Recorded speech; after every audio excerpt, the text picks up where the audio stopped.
নোয়াখালীর দুর্গম ঘাসিয়ার চরে আবারও দেখা দিয়েছে ডাকাত আতঙ্ক। এক রাতেই লুট হয়েছে অর্ধ শতাধিক দোকান। স্থানীয়দের মতে ডাকাত জলদস্যুর নির্যাতন ধীরে ধীরে কমে আসতে শুরু করছিল জনবিচ্ছিন্ন এই দ্বীপে, কিন্তু গত কয়েক মাসে ফিরেছে পুরনো সেই আতঙ্ক। চরকে সুরক্ষিত করতে প্রশাসনের কঠোর অবস্থান চেয়েছেন চরবাসী।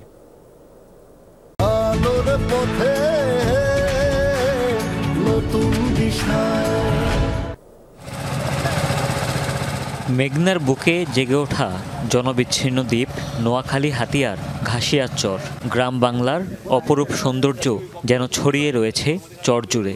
সরকারিভাবে সুযোগ সুবিধা নিশ্চিত না হলেও সামাজিকতা কিংবা নিজেদের মধ্যে একতাবদ্ধে বেশ শান্তিতেই থাকেন চরের মানুষ।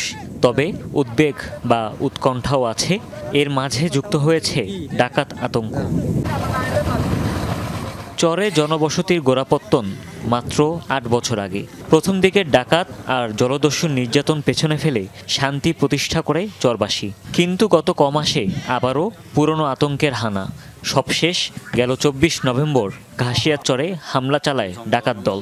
লুট করে ৩টি বাজারের অর্ধ শতাধিক দোকানপাট, গৃহস্থের গরু ধান থেকে শুরু করে গৃহিণীর স্বর্ণালঙ্কার।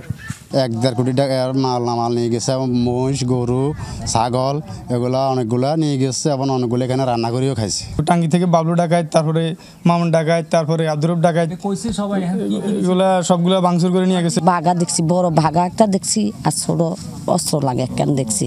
আমার পরিবারের ফিরছে, আমার ছেলেরে ফিরছে, আমার নাতি দুগা আছে, নাতি দুটারে ফিরছে।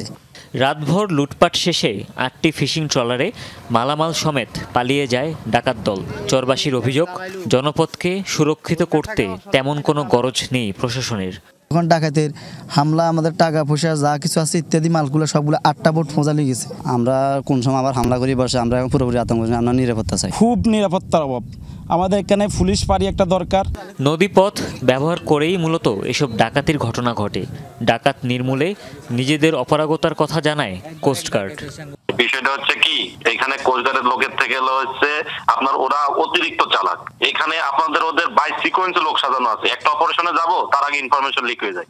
চরবাসী জানায় বেশ কয়েকটি ডাকাতির ঘটনা ঘটলেও যোগাযোগ দুরূহ হওয়ায় থানায় মামলা হয়েছে কেবল একটি। হুমায়ুন রশিদ, যমুনা নিউজ।